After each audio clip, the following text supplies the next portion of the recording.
Okay. Tech team, let's have the first question. Let's see where we go. Communicate. How many people, I get to ask a question, how many people have had or think communication can be an issue in marriage? If you're not raising your hand, you're probably not married. I'm just saying. Okay, let's see what the question is. What strategies can we use to communicate better during conflicts?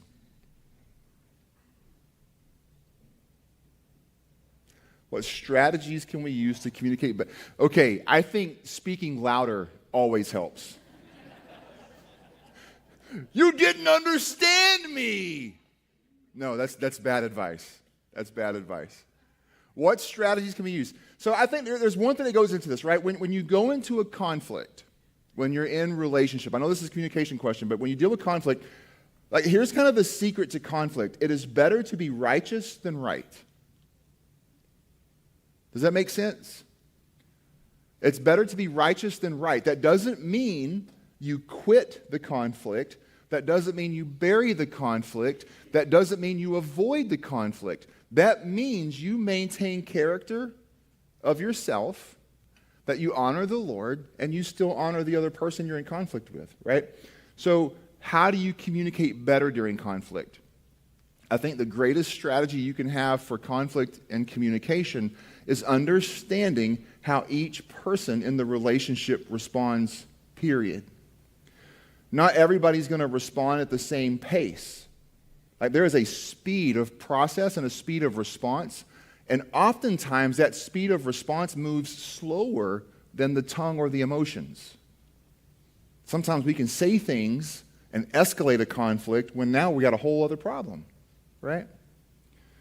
So knowing how one partner responds versus the other is, I think, one of the chief keys to understanding conflict. Sometimes when Corey and I have issues, I want to solve the problem immediately. Sometimes she wants to solve the problem immediately. We are, by nature, problem solvers. We're fixers, both of us. But what happens when the relational conflict is there and we're not ready to be right with each other first, and one wants to solve the conflict? Does the conflict get resolved? Some people need time to process, and they need that space. And the other person is like, we have to fix it right now. We have to fix it right now. And typically, they end up marrying each other. Right? So understanding the processing speed in the conflict and where things are, I think that's one of the most significant strategies to be able to communicate clearly when you're in conflict. I also think, secondly, when you're trying to communicate in conflict, is to try to focus on the issue and not the person. Right?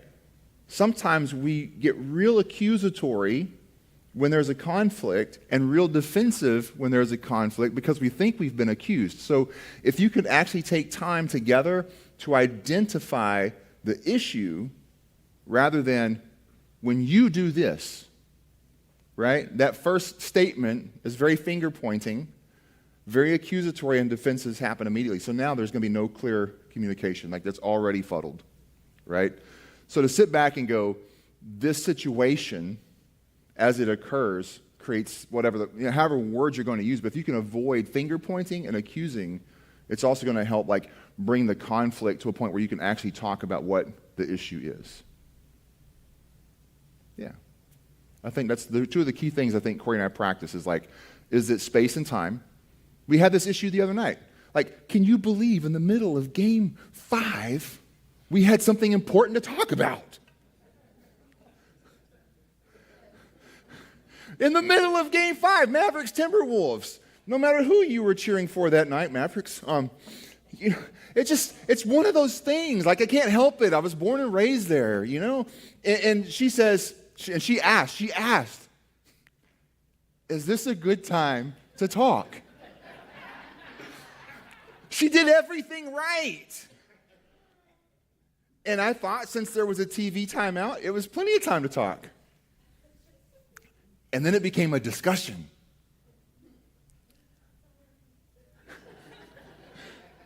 And so everything was fine then until the next morning when there was a follow-up question. And I was like, I just wasn't prepared to hear all. There was so many things being said and done and talked about and whatever. And she says, I knew it wasn't a good time to talk. I said, but I agreed. She went, yes, you did. So at least we had understanding, right? So timing is also a piece. Like, is it the right time to have a big conversation? And if it's not, be honest enough to say, no, I'm not ready for it yet. Understand that in the middle of an immediate crisis, one partner may need more time and space to process before we can actually have the conversation to solve the problem. So be gentle and be respectful. Gentle does that. Like, gentle's not soft, right? Gentle respects the other person and it allows for that space so that when you do come back together, you can have that conversation. Cool. Let's see the next question. Let's see what we got. Parenting. Okay. Let's find the question. What are effective ways to co-parent and stay on the same page? Okay, so this phrase, co-parent, is really popular nowadays. It used to have a sense of conversation about it to where it meant that the parents didn't live in the same home, and we're trying to figure out how to co-parent. But it seems like where our contemporary world is, co-parent is used for even people who live under the same roof, right? So maybe you can even add co-grandparent on there somehow, I don't know. But how do you co-parent and stay on the same page? My kids are regularly shocked, the adult children, when Corey and I respond to a situation with the same answer. We have been no yes our entire relationship. And depending on what the issue is, I'm no, she's yes, or she's no, I'm yes. Right? You would agree with that, right? Corey has a beautiful strategy for parenting. And it's, if I don't have a good reason to say no, why would I say no?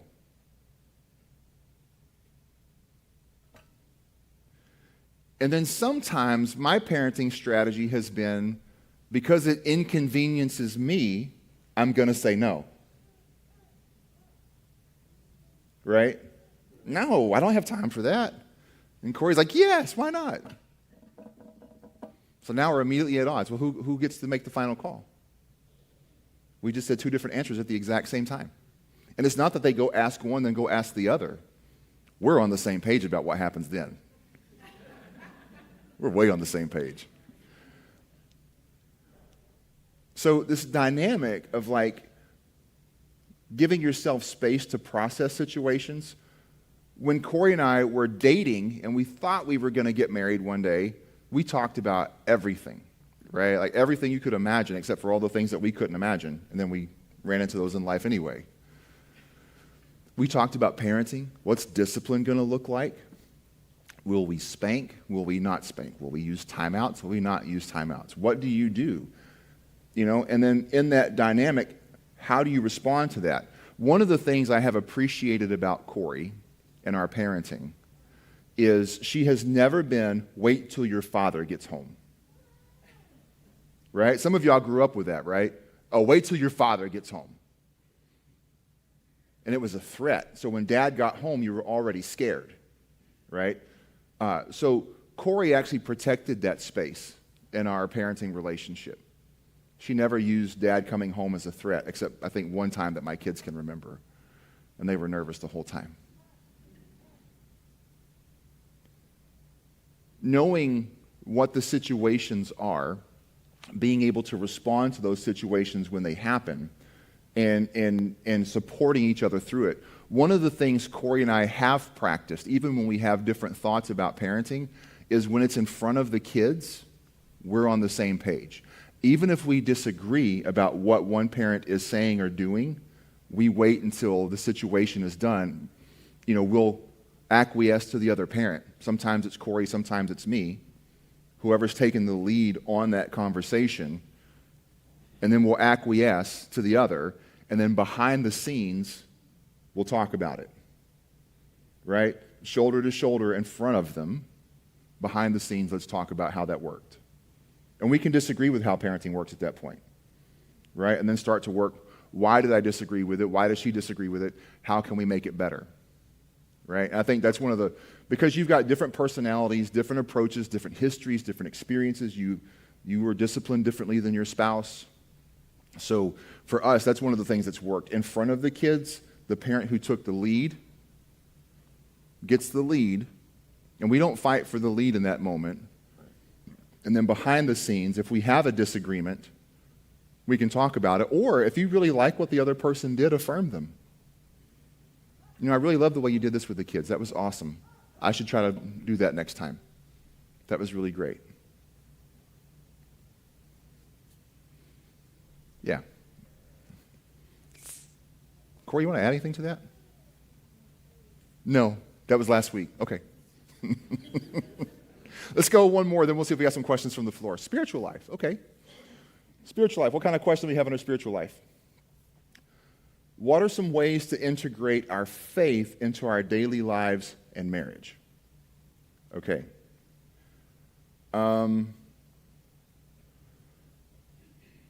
One of the things that we've tried to do as a married couple and as a family is to never make our Christian identity about Dad's job, one, the title on the door, that's for Cornerstone, not for my kids, not for my wife, right? So we've tried to just bring our faith into everything that we do, so we have like a Sunday through Saturday faith. It's not just a Sunday morning or Wednesday night experience. So we talk about spiritual things, like things that happen in the political world, things that happen, global dynamics, economically, things that are happening in our kids' world.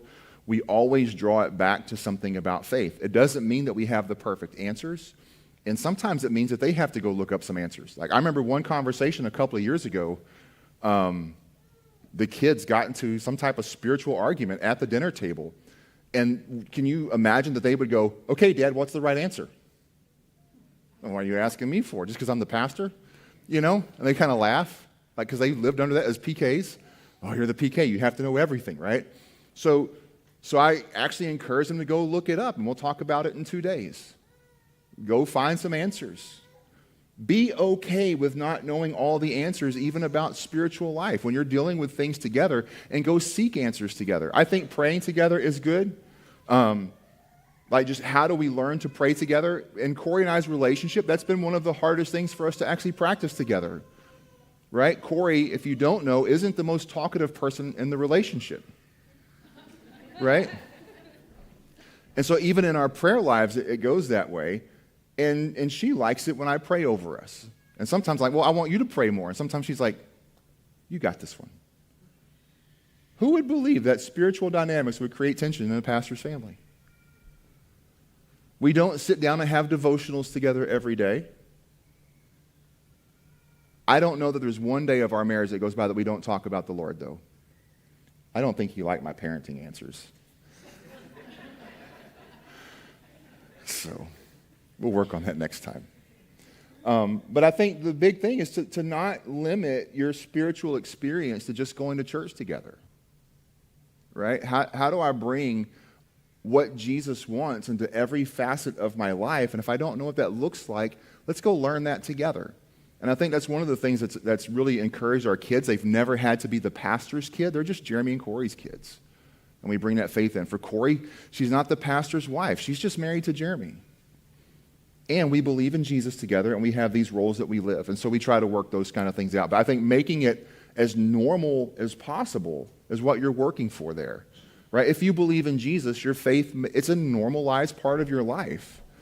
But so much of the world says it's not so normal, right? So how do I bring that peace that defines everything I am into being the most normal relationship I can have with another person who believes those same things? Right? Normalize it. I think that's so critical every day of the week.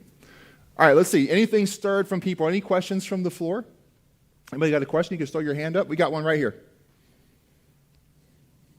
We need your name, birth date, and social security number, and then your question. You don't have to say any of that. Just the question's fine. I was ready to go, too. I'm Lois Flynn, and this question is about in-laws. How do I forgive my in-laws and move past my own triggers that I've experienced with them?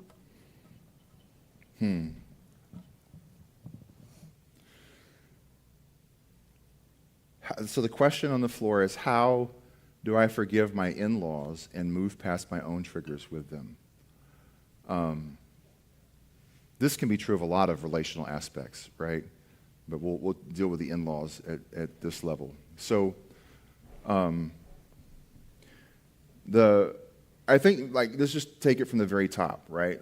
I think one of the things with in-laws in particular is, as a couple, you should establish the parameters of where they can enter, right?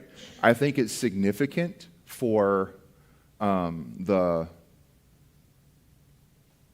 child of the in-laws to lead against those in-laws.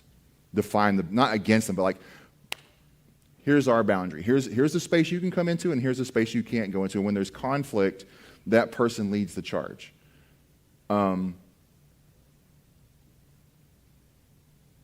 Sometimes when it comes to Corey's mother, sometimes I'll take the lead on that, right? Depending on how it works in the relationship. Because I think Corey needs to know I'm her defender, right? I want to be in that role for her.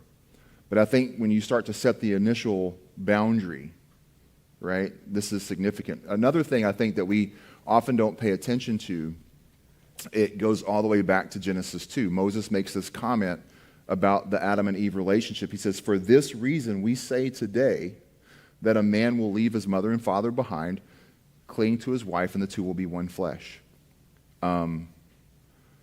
That dynamic of leaving, the extent to which you leave is the extent to which you can cleave. So if you're still trying to hold on to this relationship and that creates conflict or wound, what's it going to do to this relationship? Right? That conflict and wound is going to just go right through, and that's going to interfere with the oneness between you and your husband.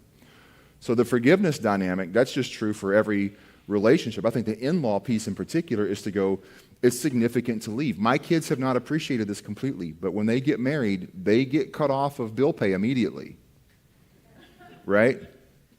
They are not just on their own. We can help as we can, but the dynamic of going, you don't need to regularly depend on mom and dad to cover this bill or that bill. It's actually better for you in the long run. Get your own insurance, get your own cell phone. Now, if you disagree with that, that's cool. That's part of how we interpret Genesis 2. Leave us alone. Go be with your wife. Go be with your husband. Cling into each other. Solve your problems together. It's important. I don't need the testimony. You do. So if I take on your tension, now it's my testimony, right? So leave. Go build your God story. And that's a part of it. On the forgiveness side, Jesus says, man, why does Jesus say this stuff? How much should I forgive somebody? He says, 70 times 7. Well, we can count that up and go, 490 times. And on the 491st time, I am cutting you off. That's not exactly what that means. The dynamic, it means forever. It means forever. You forever forgive the people who hurt you. And you keep doing it, and you keep doing it, and you keep doing it. Now, that doesn't mean you put yourself in the same place to be hurt again. There's a difference between those two things. I'm going to forgive you. My coach used to say it like this: fool me once, shame on you. Fool me twice, shame on me. Right? So if I put myself in the same place to be hurt in the same way, now I got to take a look at myself more than I do the other person.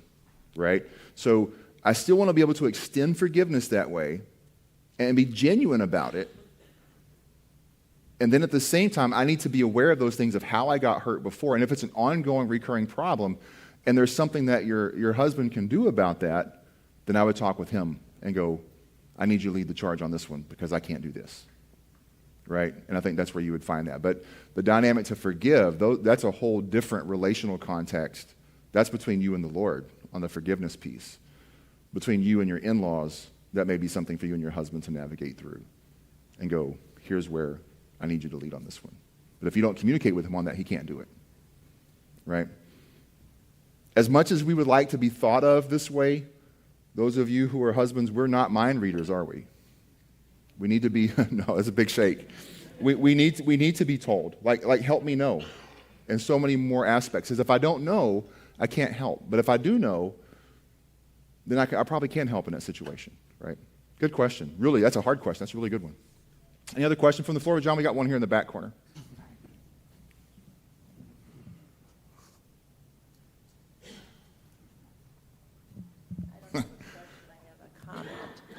I don't have a question, but I have a comment about in-laws. I have had the sweetest mother-in-law ever, even though she's lived 800 miles away from me. She is still sweet. But as a mother-in-law, I knew before I was a mother-in-law that I wanted to be the best mother-in-law possible. Yep. And I did not want to do anything to alienate my son from our family. I'm sorry.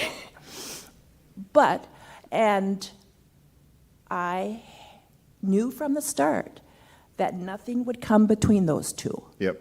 And I didn't want to, and Jean definitely did not want to. So we knew from the start nothing was going to break that bond. Yeah. And for me, but I have also learned that I have to love, because I have only a son. I need to love my daughter-in-law as if she was my own child. Yep. No matter what. Yeah, loving her is loving him. I am called to love her. Yep. And I have, but I knew from a start that I did not want, and I don't want my son to defy his wife or take our side. I don't. Yep. And I think as mother-in-laws, we need to have that mindset. You should not want to go between those two. Yeah. And be proud of your child that he or she doesn't do that. Yeah. But we are called to love them, and hopefully they are called to love us in return. Yeah, that's a good response, Dana. Thank you. Any other question from the floor? Let's see what else the magic machine has for us.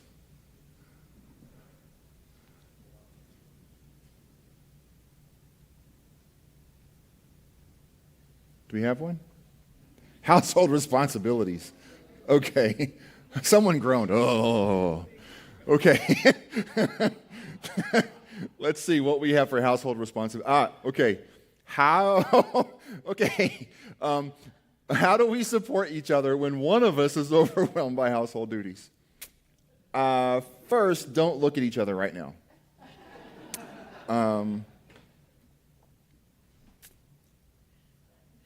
You know, a lot of this goes back to like understanding just life together and understanding really what household duties that goes in. I don't know if a woman turned this in or if a man turned this in. I don't know. So I'm going to kind of answer it as, I guess, generically as possible because I think it goes both ways here. There's an old Hank Williams song. Well, this is going to offend everybody. Should I say this?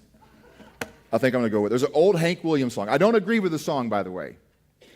And Hank Williams sings to a woman. It's supposed to be a song of romance between a husband and a wife. And the chorus goes something like, you better get your biscuits in the oven and your buns in the bed.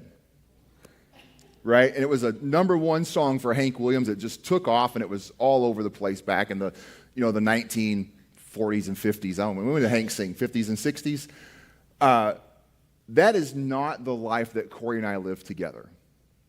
I don't think it's the life that Jesus expects us to live. But for whatever reason, there is this dynamic where that's a girl's job and that's a guy's job, have created a lot of tensions historically. I got home on Thursday afternoon, busy, crazy, full day. I'm looking at the course of the weekend and the course of the weather, and we did not honor No Mow May. We've cut a couple of times since May because it's been a lot of rain and a lot of grass, right? And so I get home Thursday knowing that my yard's going to be crazy. Do I even have time to cut it? Maybe if I do it real fast, I can do this, I can do that. And the yard was already mowed. Well, my son-in-laws weren't over. and my son wasn't over, that meant a woman had to mow my lawn. So I go inside, and I said, and they're all there, Mary, Christina, Corey, Corey's mom, Julia. I said, which one of you fine women has blessed me the most today? Well, I already know Corey's already the answer, no matter what happens, right? And she said, it was me. Of course it was, right? And I think we share. Like, I do dishes, she does dishes. I do laundry, she does laundry. There have been moments, though, emotionally, at different courses in our lives, different spaces when life overwhelms, right? Even if you're not overwhelmed, life overwhelms. How do you get things done? Well, Corey just owned the responsibility the other day. I'm going to take this on. This is our home, our life, our yard. I'm going to go mow the yard. You know, there have been times in our relationship where she's been overwhelmed with the household duties. And, I mean, I can't imagine having 4 children under the age of 3 and having to be there all day and watch all the stuff that you ever have a baby and then all of a sudden you wonder why the dishes don't wash themselves. And then you multiply that by 4 babies and you go, you know what, I got you covered. And sometimes you just don't know where to start, right? But another person can come in and just knock it out the box because they're not in that same place of whelm. It's looking at each other and going, how can I support you now? Best and most. And I think that's the key question when it comes to husbands and wives looking at each other. How can I support you now? How can I support you best? And how can I support you most? And sometimes, man, you got to come home, take off the work hat, and put on the apron, and let's go. Sometimes it's about releasing household responsibility so that the other partner can pick up the responsibility and letting them know, I don't have the energy right now, whether that's the man or the woman, and engage it together. Yeah, that's how I would answer that. What? Did I get myself in trouble? No, okay. Any other questions from the floor? If not, we got to go back to the box for one last question. All right, back to the box. Trust. Okay. Let's see what we've got. Ooh, yeah. How can we rebuild trust after a betrayal or a broken promise?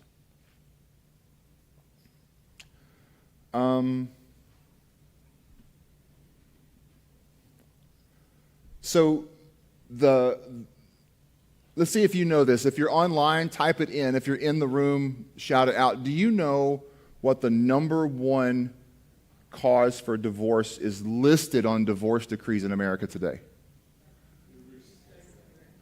Irreconcilable differences. Irreconcilable differences. If someone, I almost think, like, in this context, like, irreconcilable differences could better be understood if we took time to talk to the couple as unreconciled differences. And I think if we translated that into God's permissiveness, if you would, towards divorce, he would say, because your hearts are hard. And that's how the scripture reads. I don't approve of divorce, but because your hearts are hard, this is what I'm going to permit. And in Christ, I don't believe there is any wrong that can be unreconciled. That doesn't mean the relationship is going to be the same after that wrong. And that's where it gets hard. And so instead of putting the hard fight forward, what happens is we just take a step, because it hurts.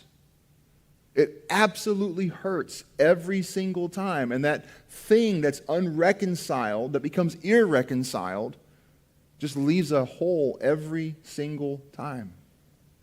And then other things can compound into it, and the gap between each other grow. So if there's been a betrayal or broken promise, I have sat with couples who have worked through incredible betrayals, sexual infidelities, financial betrayals, like all kinds of stuff. And I've watched the Holy Spirit work in such an amazing way to re-knit those couples back together. It has been a lot of work in their lives.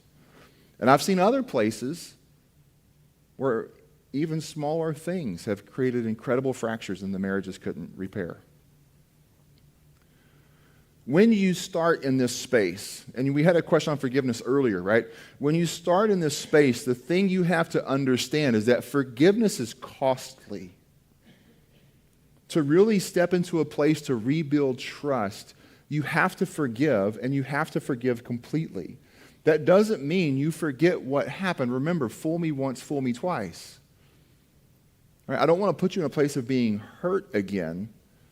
But forgiveness in this dynamic is complete and it's costly. Think about it this way. In order for humans to be reconciled by God or with God, it cost Jesus his life. There's always been a cost to reconciliation and forgiveness. All the way back to the Israeli temple dynamics from the Old Testament through Jesus dying on the cross. There's always a cost to forgiveness. And for me, that cost may be trusting again. That cost may be releasing my anger and my hurt. In order to forgive the other person, I may have to sacrifice fairness, not justice, but fairness. That wasn't fair. Do I want fairness or do I want righteousness? Can I work those two things out together? Bonus. So we work through those things. And then just the dynamic of going, time alone doesn't heal all wounds. Right? Time alone doesn't heal all wounds. But I do, if I'm going to be in that space, I have to make myself vulnerable again and to attempt trust. Can I trust this person?